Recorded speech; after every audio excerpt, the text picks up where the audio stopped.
वायु प्रदूषण के चलते दिल्ली सरकार का बड़ा फैसला। दिल्ली के प्राइमरी स्कूल कल से बंद। 5वीं के ऊपर की क्लास की आउटडोर गतिविधि बंद और जीवन लागू करने पर भी हो रहा विचार।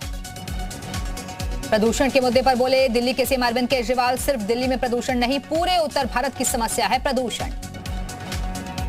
पराली की समस्या पर केजरीवाल का बड़ा बयान। पंजाब में पराली के लिए हम जिम्मेदार, पराली के लिए किसान जिम्मेदार नहीं। 2023 तक पराली की समस्या कम होगी। पराली पर बोले पंजाब के सीएम भगवंत मान, हमें अभी बहुत कम समय मिला है। पराली की समस्या पर हम काम कर रहे हैं। पंजाब का किसान पराली नहीं जलाना चाहता। प्रदूषण को लेकर दिल्ली के उपराज्यपाल ने पंजाब के सीएम भगवंत मान को लिखी चिट्ठी। पंजाब में पराली जलाने पर रोक लगाने की मांग की। प्रदूषण के मुद्दे पर बीजेपी का केजरीवाल सरकार पर प्रचंड प्रहार। संबित पात्रा बोले दिल्ली सरकार की नीयत खराब, दिल्ली में भ्रष्टाचार का प्रदूषण। बीजेपी का दिल्ली सरकार पर हमला। दिल्ली में श्रम मंत्रालय में हुआ भ्रष्टाचार, श्रमिकों के नाम से पैसा उठाया गया। केजरीवाल सरकार पर बीजेपी का आरोप। श्रम विभाग में 2 लाख कंस्ट्रक्शन मजदूरों का रजिस्ट्रेशन फर्जी। बीजेपी बोली मजदूरों का पैसा खा रही है आप। प्रदूषण के मुद्दे पर बीजेपी का केजरीवाल सरकार पर जोरदार हमला। केजरीवाल को दिल्ली की चिंता नहीं, केजरीवाल दिल्ली के पार्ट टाइम सीएम। बीजेपी प्रवक्ता शहजाद पूनावाला बोले प्रदूषण पर नहीं होनी चाहिए राजनीति, प्रदूषण से लोगों को हो रही है परेशानी। दिल्ली में प्रदूषण को लेकर हाई लेवल की बैठक के बाद आम आदमी पार्टी का बयान। दिल्ली में ट्रक की एंट्री पर पाबंदी, सिर्फ सीएनजी बस ही दिल्ली में आ सकेगी।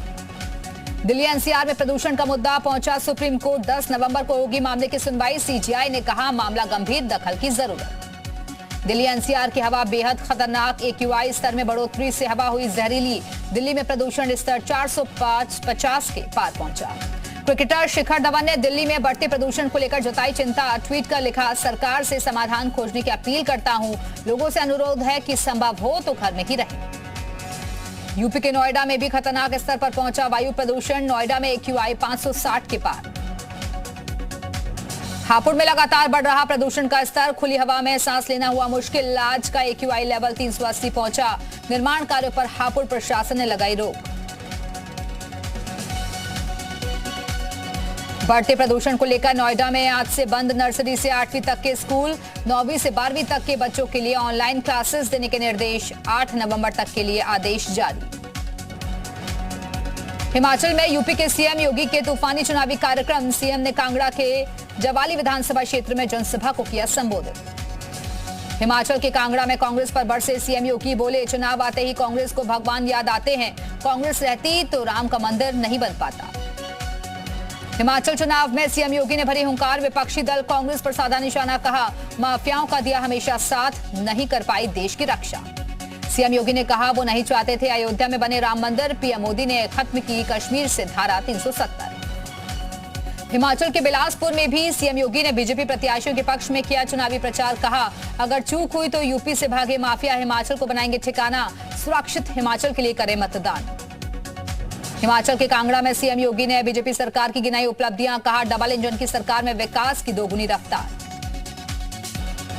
हिमाचल के चुनावी रण में प्रियंका गांधी और छत्तीसगढ़ के सीएम बघेल ने संभाला मोर्चा। जनसभा से पहले कांगड़ा में मां ज्वाला देवी के किए दर्शन। माफिया मुख्तार के बेटे अब्बास अंसारी को हिरासत में लेने की तैयारी। प्रयागराज से ईडी दफ्तर में भारी संख्या में फोर्स की तैनाती। मनी लॉन्ड्रिंग मामले में पूछताछ के लिए अब्बास पहुंचा है ईडी दफ्तर। आचार संहिता उल्लंघन मामले में बीजेपी सांसद रीता बहुगुणा दोषी करार। लखनऊ एमपी एमएलए कोर्ट ने सुनाया फैसला। 2012 में कांग्रेस में थी रीता बहुगुणा। उत्तराखंड में इगास पर्व की धूम। सीएम आवास पर भव्य कार्यक्रम। मंत्रियों विधायकों के साथ थिरके सीएम धामी। जश्न में डूबी देवभूमि। दिल्ली में राज्यसभा सांसद अनिल बलूनी के घर भी इगास पर्व की रौनक। उपराष्ट्रपति जगदीप धनखड़, रक्षा मंत्री राजनाथ सिंह कार्यक्रम में हुए शामिल। पूर्व मुख्यमंत्री त्रिवेंद्र सिंह रावत ने प्रदेशवासियों को इगास की शुभकामनाएं दी। त्रिवेंद्र रावत ने प्रदेशवासियों से कहा कि पारंपरिक तरीके से सभी लोग इगास मनाएं। यूपी सरकार ने जारी की नई इंडस्ट्रियल पॉलिसी। $1 ट्रिलियन की अर्थव्यवस्था बनाने में बड़ा कदम। बड़े पैमाने पर होगा रोजगार सृजन का लक्ष्य। देश विदेश से निवेश बढ़ाना नई नीति का उद्देश्य। प्रयागराज से अहम खबर। माफिया मुख्तार अंसारी के बेटे अब्बास अंसारी को हिरासत में लिया गया।